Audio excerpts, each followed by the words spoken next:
The starting point of all achievement is desire. Keep this constantly in mind. Weak desire brings weak results, just as a small fire makes a small amount of heat. Do not wait. The time will never be just right. Start where you stand and work whatever tools you may have at your command, and better tools will be found as you go along. Before success comes in any man's life, he is sure to meet with much temporary defeat and perhaps some failure. When defeat overtakes a man, the easiest and most logical thing to do is to quit. That is exactly what the majority of men do.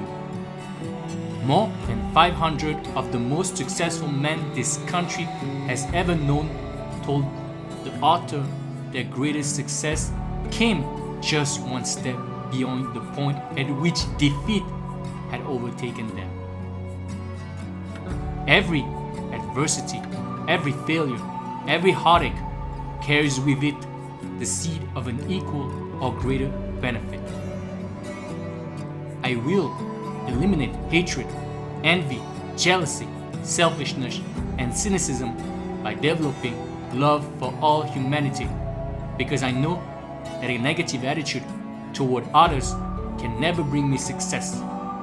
I will cause others to believe in me because I will believe in them and in myself.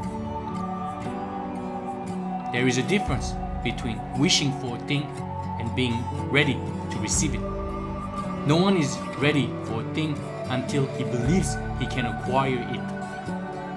The state of mind must be belief, not mere hope or wish. Open-mindedness is essential for belief. Remember too that all who succeed in life get off to a bad start and pass through many heartbreaking struggles before they arrive. The turning point in the lives of those who succeed usually comes at some moment of crisis through which they are introduced to their other selves.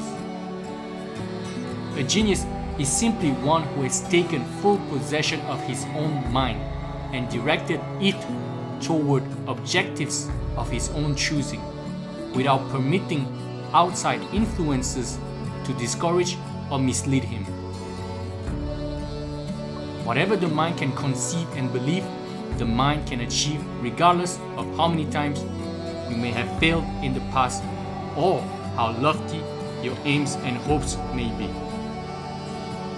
Every man is what he is because of the dominating thoughts which he permits to occupy his mind.